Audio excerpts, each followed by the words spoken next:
Hello guys, Nifty weekly update की एक नई वीडियो में आप लोग का बहुत बहुत स्वागत है। जिस दिन आप ये वीडियो देख रहे हैं तारीख है 18 जुलाई 2021। तारीख नोट करने से लिए जरूरी है क्योंकि हम चार्ट्स को डिस्कस कर रहे हैं यहाँ पे। चार्ट से मुझे याद आया, चार्ट एनालिसिस लाइट हमने लॉन्च करी है। इसमें सिर्फ 3000 रुपीज पर मंथ में आपको चार्ट्स मिलते हैं। आप अपनी वॉच लिस्ट क्रिएट कर सकते हैं और बेसिकली आपको खुद से फिल्टर आउट नहीं करना पड़ेगा। चार्ट्स हम आपको फिल्टर करके देंगे और आप उसमें अपना एनालिसिस करके खुद से ट्रेड कर सकते हैं। और इंक्वायरी के लिए आप मुझे जरूर कॉन्टैक्ट करें, मेरा मोबाइल नंबर डिस्क्रिप्शन में है।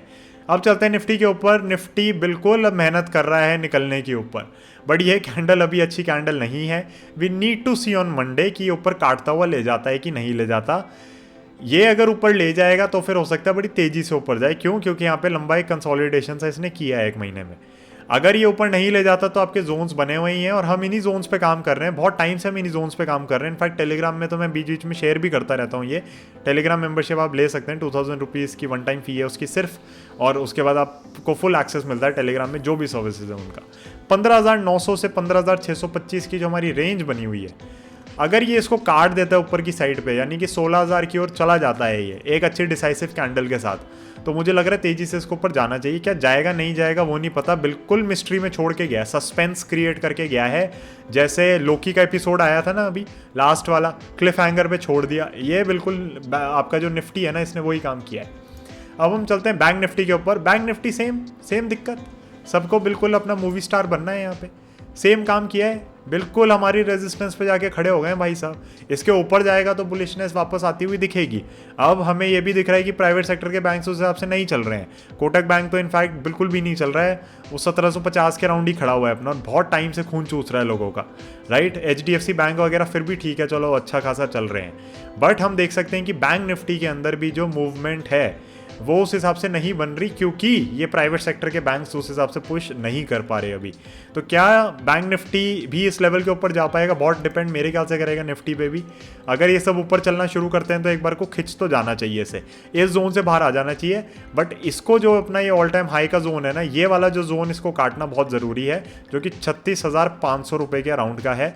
ये जोन जब तक नहीं कटता, अब आप कहोगे जतिन स्टॉक तो इसके भी ऊपर गया हुआ है बट उसको तो कंसिडर नहीं कर रहे, तो yes, I think that is a very very false kind of a breakout. तो इसलिए मैं उसको कंसिडर नहीं कर रहा हूँ।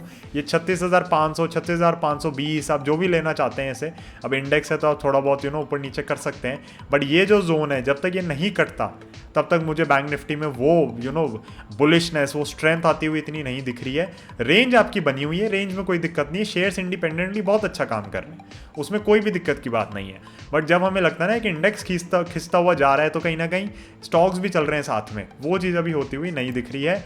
निफ्टी के अंदर डेफिनेटली वो हो सकता है बहुत जल्द, बैंक निफ्टी के अंदर भी हो सकता है, अगर ये लोग क्लिफ हैंगर पे ना छोड़ें चीज़ों को, ये एक्चुअली अपना काम करके चले जाए। बट वो मार्केट ही क्या जो आपको एक डिसाइसिव स्टेप दे दे और आपको समझा दे कि हाँ भैया हम इधर चलने वाले हैं। जब ये मार्केट यहाँ से यहाँ गई थी तो लोगों की समझ में नहीं आई थी, तो यहाँ पे तो मतलब हम बस यही देख रहे हैं कि और कितना ऊपर जाएगा, कहाँ जाएगा, कैसे जाएगा। जोमेटो का IPO आप सोचो, लास्ट डे फिर प्रीमियम वापस आ गया उसमें, तो लोग मुझे कमेंट करके कह रहे हैं वहाँ पे कि अरे तुम्हें नहीं पता, ये नहीं है वो नहीं है। मैं कह रहा हूँ फर्स्ट डे था प्रीमियम, ठीक है, सेकेंड डे तक गायब हो गया, थर्ड डे वापस आ गया प्रीमियम। फर्स्ट डे की सुबह तक प्रीमियम था, बट वो लोगों को समझाना बड़ा मुश्किल हो जाता है, क्योंकि जिसने जब देखा है उसने तभी समझा है। ये वो वाली बात हो गई। तो यहाँ पे आपको क्या करना है, निफ्टी के अंदर जोन आपके पास है, काट दे ऊपर तो बुलिशनेस, नहीं काटे तो कोई दिक्कत नहीं है। बैंक निफ्टी के अंदर आपके पास जोन है, काट दे ऊपर तो ये वाला जोन निकालना बहुत ज़रूरी है बुलिशनेस के लिए, वरना कोई दिक्कत नहीं है, अपनी रेंज में चली रहे तो आप रेंज को फॉलो करें। So thank you so much for watching this video. मैं आप लोगों से मिलूंगा बहुत जल्द अगली वीडियो में। एंड नेक्स्ट वीक आपका जो अपकमिंग वीक है, टाटा एलेक्सी का स्टॉक एनालिसिस भी आ रहा है, तो चैनल के साथ जुड़े रहिए, सब्सक्राइब करिए। और मैं आपसे मिलता हूँ बहुत बहुत जल्द बढ़िया बढ़िया स्टॉक एनालिसिस के साथ। इनफैक्ट एप्पल, नज़ारा, सारी कंपनीज हम कवर करने वाले हैं। टेक साइड पे बहुत ज़्यादा रिसर्च हो रही है हमारी, और उसी को कहीं ना कहीं कंक्लूड सा करेंगे, कंपनीज की एक बास्केट बनाएंगे और फिर आपको इंटरनेट कंपनीज भी बताएंगे आप किन के अंदर और जा सकते हैं। तो एक बार हम पहले बात कर चुके हैं इसकी, बट फिर से बात करेंगे। एंड इनफैक्ट मैं आप लोगों के लिए एक और स्पेशल वीडियो लेकर आ रहा हूँ, जो कि होगी कोविड क्रैश के ऊपर। जब मार्केट यहाँ से यहाँ गिरी थी तो क्या चला था मन में हमारे, किस तरीके से हमने बाइंग करी थी, और क्यों हमने कहा था कि हाँ अब ये ऊपर जाएगा। ऐसा क्या था कि हमें लगा था कि ऊपर जाएगा और लोगों को नहीं लग रहा था, और ऐसा क्या था कि हम ये जोन में बाइंग कर पाए थे। तो हम सारी चीज़ें डिस्कस करेंगे।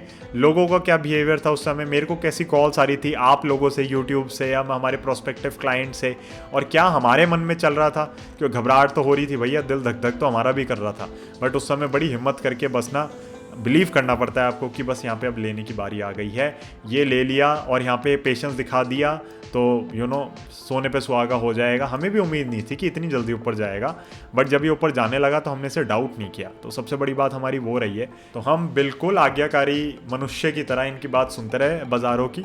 हमने कहा आप जैसा कहेंगे वैसा होगा, और वो उसका हमें कहीं ना कहीं बहुत फ़ायदा मिला है। Again as I always say, you can not decide how the market is going to work, how the market is going to go up, किस तरीके से नीचे आएगा, कितनी तेज़ी से, how fast will it go up, ये सब आप डिसाइड नहीं कर सकते। बट जब आपको समझ आ जाता है ना, लग जाओ पीछे, मान लो मार्केट जो कह रही है, एंजॉय करो उस राइड को, उस जर्नी को। तो ये चीज़ अभी भी लोगों को नहीं लग रही कि बुल मार्केट है। मैं आपको निफ्टी जो चार्ट ऑफ द डेकेड था उसमें दिखाई चुका हूँ कितना बड़ा ब्रेकआउट है रेजिस्टेंस का।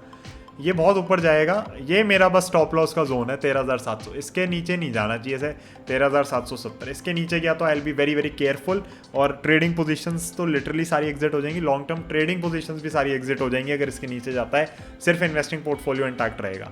तो that is something that I am keenly watching on. अगली करेक्शन कब होगी, कैसे होगी, मैं उसका इंतज़ार आप लोगों से ज़्यादा कर रहा हूँ। क्यों? बिकॉज आई थॉट कि जब एक बार सारी क्लैरिटी हो जाएगी ना मार्केट को, सेकेंड वेव की और इन सब की, तो मेरे ख्याल से करेक्शन आएगी। बट मुझे लग रहा है ऊपर जाके नीचे मारेगा। ये हो सकता है भैया ऐसी करे, क्योंकि अभी निकालने की कोशिश तो कर रहा है इंडेक्स अपने आप को। स्टॉक्स में आप देख ही सकते हो क्या चाल बन रही है। मतलब जो स्टॉक मिस हो जाता है वो तो ऐसे भागता है, ऐसे भागता है, ऐसे दिन रात ना देखियो। LTTS का मैं जिक्र कर ही चुका हूँ, टेलीग्राम पे भी कर चुका हूँ। It's one of my biggest positions, 18% in a day. बहुत टाइम हो गया यार ऐसी चाल देखे हुए LTTS जैसे शेयर्स में। इकोनॉमी चलती है ना तो LTTS चलता है, ग्लोबल इकोनॉमी चलती है तो LTTS चलता है। ग्लोबल इकोनॉमी वापस आ रही है, पैरों पे खड़ी हो रही है। फुटबॉल मैचेस देख देख के मुझे समझ आ गया यार, मतलब ब्राज़ील में खोल दिया था फाइनल के लिए, जो अर्जेंटीना और ब्राज़ील का फाइनल था। सुबह 5 बजे उठा था उसके लिए मैं, वो खोल दिया था कि ठीक है कुछ स्पेक्टेटर्स अलाउड हैं। यूरोप तो पूरा खोल दिया था। तो कहीं ना कहीं humanity will come back very very strong. थोड़ा बस केयरफुल रहना ज़रूरी है गाइस। मास्क पहनो, वैक्सीनेशन करवाओ अपनी प्लीज़।